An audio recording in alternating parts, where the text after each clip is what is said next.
Welcome to the Marketing Pulpit Show, and I am Robert Gatewood, your host. We are here every Friday at 10:30 a.m. bringing you the good of marketing gospel. We're not saving souls, we're saving businesses, saving jobs, saving our community. Now, if I happen to save a soul along the way, don't hold that against me. We'll just call that icing on the cake.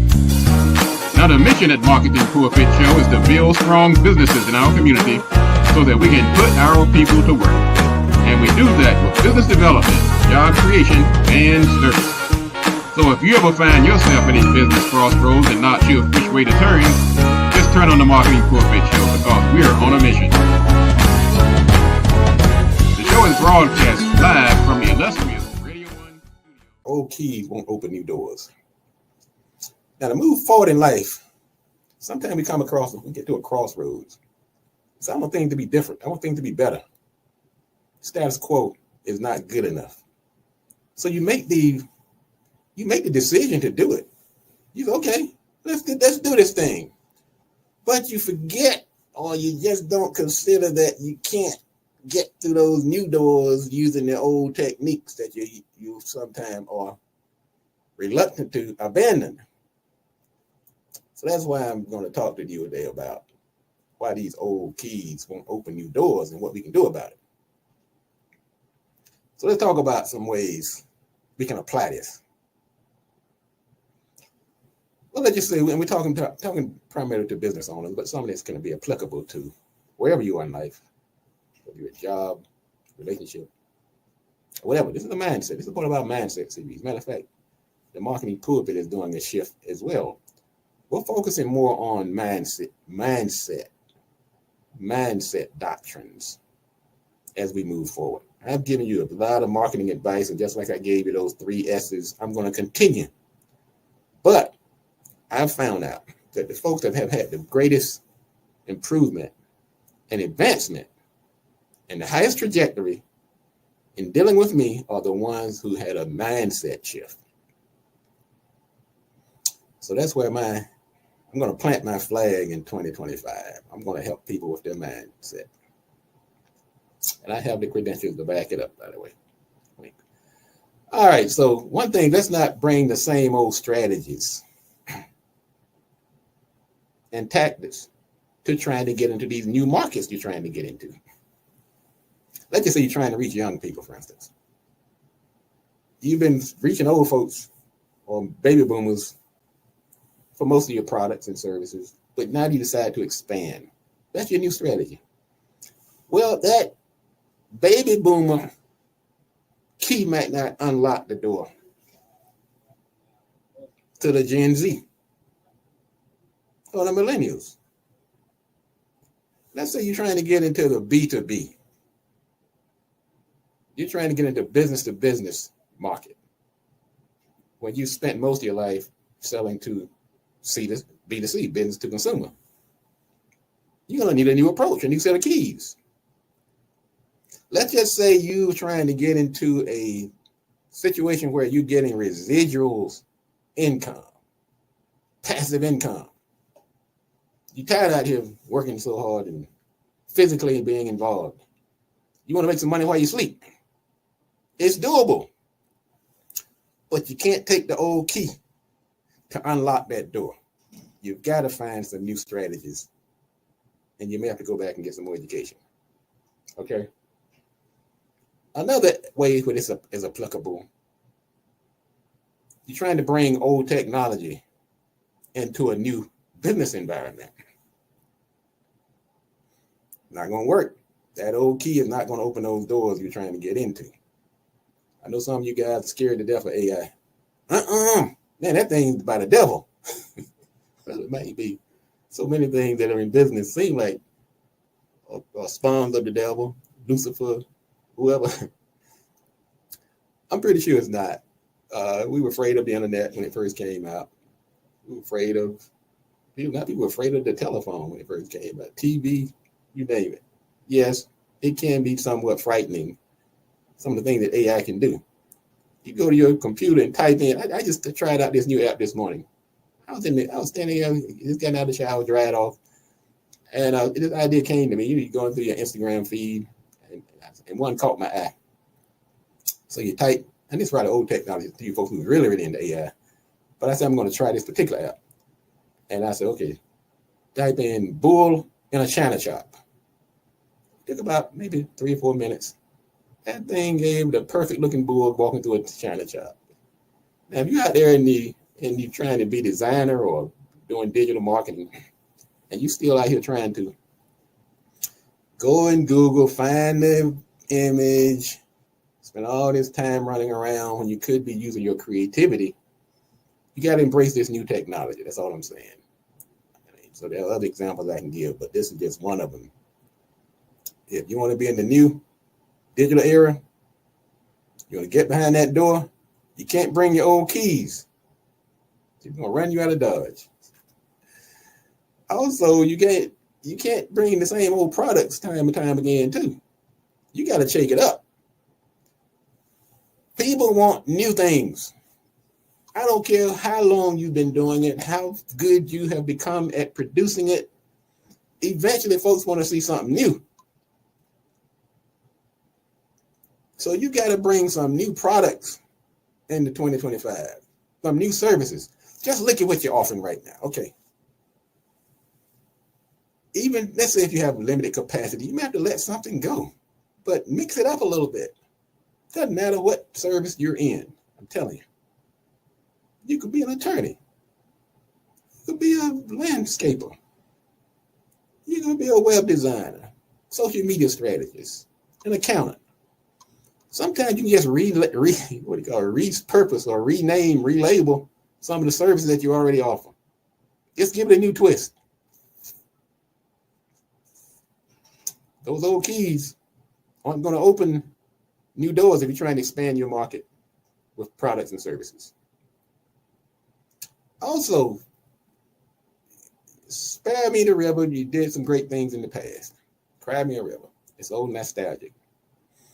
You want to talk about the things that you did in the past. But that was 50 years ago, 30 years ago. I'm proud of you. Hats off to you.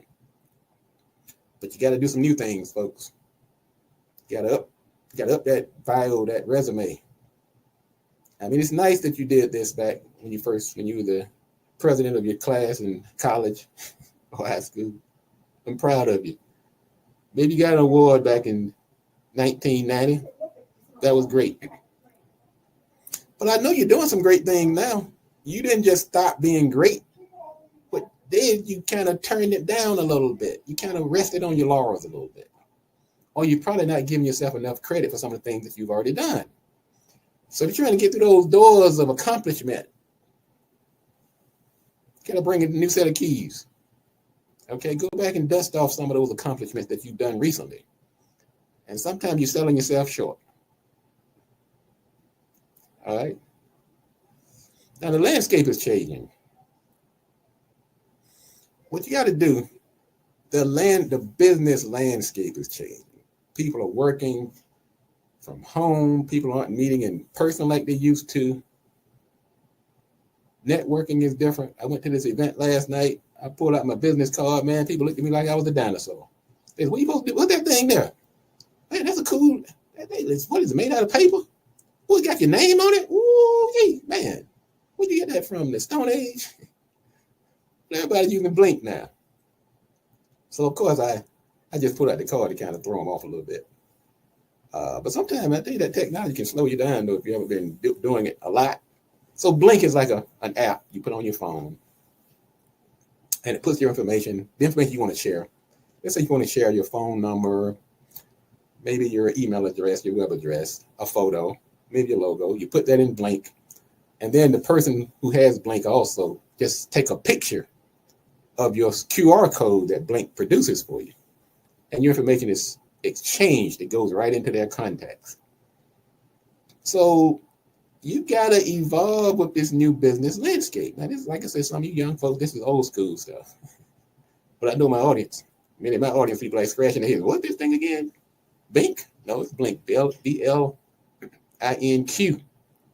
think it's Q-U-E. But anyway, check it out. Also, as I wrap this up,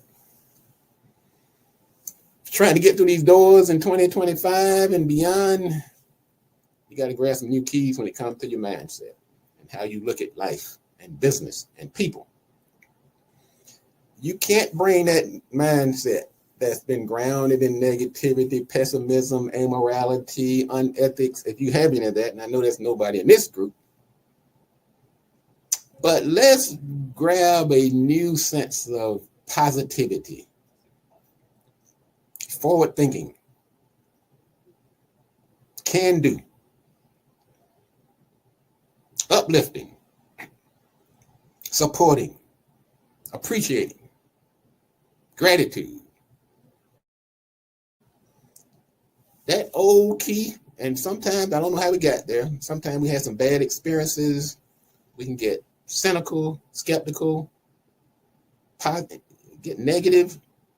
And sometimes even somebody did something to you, or you had a bad relationship with a client. Sometimes you got the market turn on you. Don't let that turn you into something that you're not. I know you're better than that.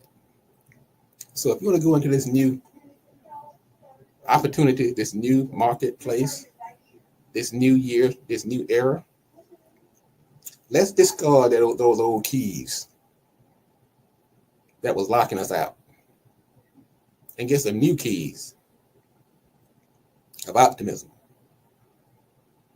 positivity,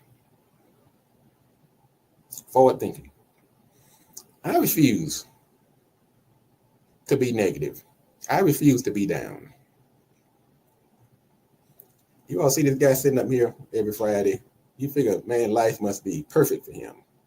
He's got it going on. No. I just refuse to let anything pull me down. Man, if I tell you guys some stories, it would devastate some people. But that old saying, if it doesn't kill you, it makes you stronger. Let's embrace that. Let's look at those things that have gone against us in 2024 or before.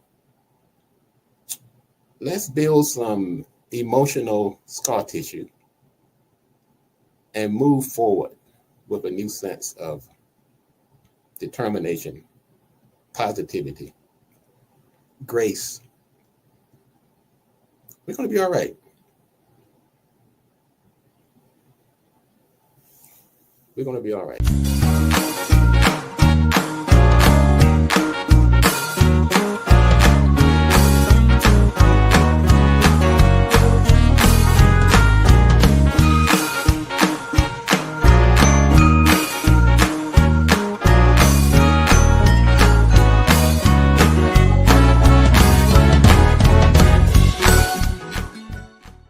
We're going to turn 2025 not in just a year. We're going to turn it into a verb. We're going to turn it into a year of action. Now, when you add ing to a verb, it becomes what we call a present participle, if you want to get technical about it. But it's a verb nonetheless. It's an action term. So when somebody asks me how am I doing now, I'm going to say I'm 2025ing. Because 2025ing to me, I'm giving it a meaning of action. It means I'm high on life and opportunities. They say, how are you doing? I'm going to say I'm 2025 because there's so many great things that I'm doing. It's just too numerous to get into each one. So I'm just going to say I'm 2025. So let's explore how we can make this 2025 into action. The first thing we're going to do is some decisive thriving. Embracing challenge and change. And we're going to reach new heights in 2025. That's how I'm 2025. I'm going to do some purposeful reviving. I'm going to go back and review my purpose to make sure I have not strayed. Because when I started this business, and you too, many times the successful ones, they started with a purpose. And sometimes the shiny objects come along and they pull us astray. So we're going to revive that passion that got us into business in the first place. We're going to do some coming aliving. We're going to wake up and embrace that spirit of generosity, altruism, philanthropy, justice, to make sure that we're doing things to make our world better. We're going to be 2025ing, talking about 2025ing today. We're going to talk about some power driving, harnessing the strength, the power to get things done. We're not going to be lackadaisical, lukewarm. We're going to be power driving as we do our 2025. We're going to do some deep diving as part of our 2025. We're going to analyze the data. We're going to find out why certain things happen, why certain things aren't happening, what we can do better as we do our 2025 in this new year. We're going to do some automatic driving. We're going to embrace technology. We don't want to have to be hands-on 24 hours a day. We want to make sure that we're on top of our game, whether it's automatic, whether it's artificial intelligence, whether it's social media, whether it's digital marketing, or whatever it is. We want some automation. We're going to call that automatic driving as part of our 2025. We're going to talk about some take fiving. In other words, we're going to find time to rest, relax, and rejuvenate as part of our 2025. We're going to be take fiving to make sure that we have the energy, the strength, and the mental capacity to embrace these opportunities and tackle these challenges in 2025. We're going to talk about some unsubscribing as part of our 2025. Some things we have to let go, old ideas, old processes, inefficient ways of doing things. We're going to get out of that. We're going to unsubscribe from those techniques. Sometimes we have to unsubscribe from some relationships that are not necessarily working in our favor. So as part of our 2025, sometimes we got to do some unsubscribing. And last but not least, 2025 is going to include a lot of high-fiving. We're going to be celebrating our accomplishments. We're going to be celebrating the accomplishments of others. We're going to be throwing our arms around each other as we go into 2025, because there's going to be some challenges in 2025. Some things we don't have control over. But what we're going to do, we're going to control the controllables. Have you noticed that during your celebrations, whether it was New Year's, Christmas, Kwanzaa, or whatever the occasion was, that when you were focused on that celebration, on the people around you, on that fellowship, on that networking, do you notice that you weren't worrying about who was in the White House? You weren't worrying about what war was being fought overseas? We're going to do more of that. We're not going to put our heads in the sand, but we're going to focus on positive things. We're going to be high-fiving as we're doing our 2025.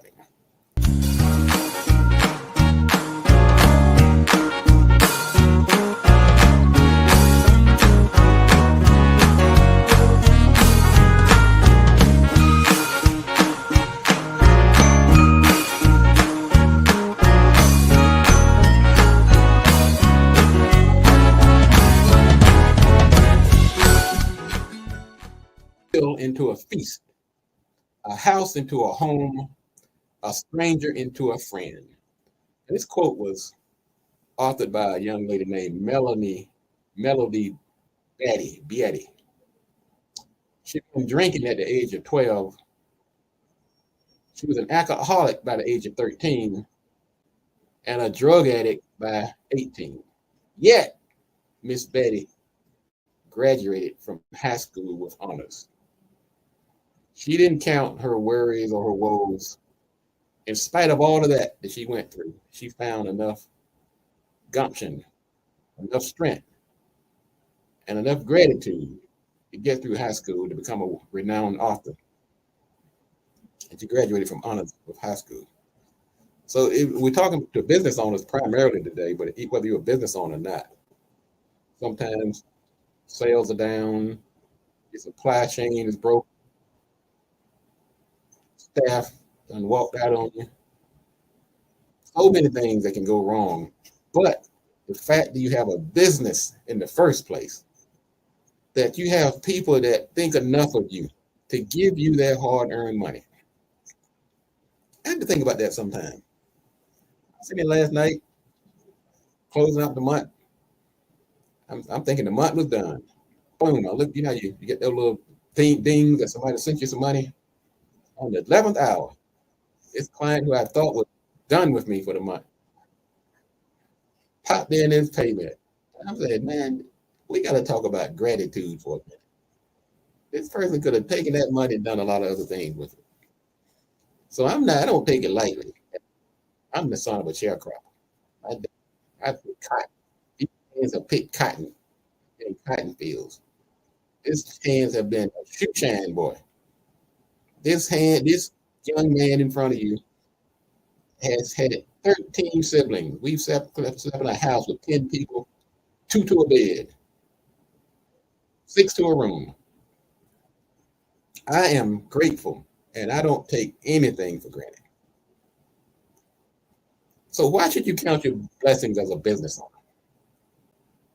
Well, one thing, it improves your overall well-being, your mental health, and it can boost your physical health as well. You relieve yourself of a lot of stress. This positive attitude, it spreads like a wildfire.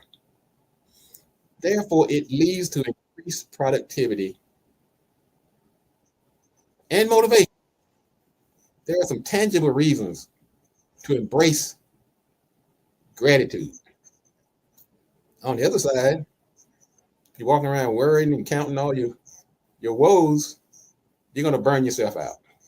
You're going to be stressed. It's going to impact your health in a negative way. It's going to make it more difficult to overcome the obstacles that you're going to run into down the road. If you don't take a minute to be grateful for the things that you have, when you run into some real troubles, you're not going to be able to cope. And that's going to lead to possible losses of opportunities, income, relationship, because you did not express gratitude for the things that you already have. So I'm saying today, count your blessings. You take a minute, okay? You don't have to get them all right now. Just take a minute to count the blessings during this month of Thanksgiving, this month of gratitude. It can be very empowering. Yeah, I was the son of a sharecropper. I picked cotton. I went to school. The only reason I got to school because I could play a musical instrument. That I'm grateful for. That got me through college on a full scholarship because I could play a horn. I'm grateful for that. But you have things to be grateful for as well. You just have to take a minute. Go in that quiet room, that corner.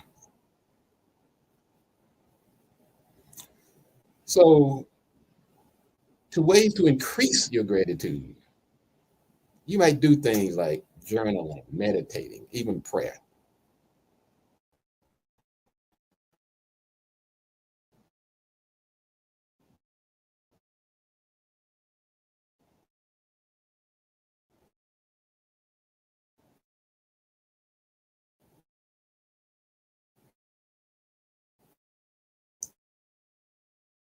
Express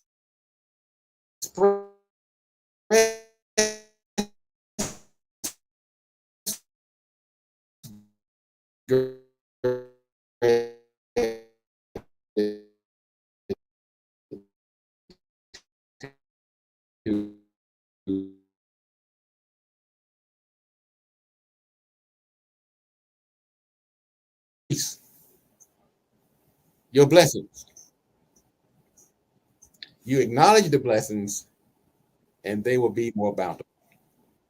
If you focus on your worries, you're going to get more problems. That's a law of the universe. You're going to get more of the things you focus on. So if you focus on blessings, you get more blessings. You focus on your worries and your problems and your woes, you're going to get those. So the next time you feel yourself being overwhelmed, pessimistic, feel like things aren't going your way, everybody is doing well except you, everybody seems to be healthier than you, wealthier than you, has more opportunities than you, just remember, there are a lot of people that are doing a lot worse than you. This much I know. I don't have to know your story. Well, folks, that's going to wrap it up for today. I'm Robert Gatewood. This is the Marketing Pulpit. If you missed the beginning of this segment, you can go back and replay it. Feel free to share it with others. I'm here every Friday on the Marketing Pulpit. I'm a business developer. I have a business show. I'm trying to build strong businesses in our community to put people to work. But every now and then, I have to put on the white coat and work on mindset, work on attitude. We don't live in a vacuum. We can't ignore these things, especially when it's affecting my clients. If it affects my clients, it affects me. And we're going to talk about it. Okay? And follow me. Go to YouTube at Marketing Pulpit and follow this show. Go to Facebook at Marketing Pulpit and follow this show. Go to Instagram at Marketing Pulpit and follow this show, because we're going to bring it. I'm going to bring it. Okay. I'm going to talk about the things that are affecting you, that are affecting my clients. We need to talk about it. Okay. As I say every week, if you want to be successful, you have to do these three things. Do the right thing, do it at the right time, and you have to do it right. Enough talk. Let's get to work.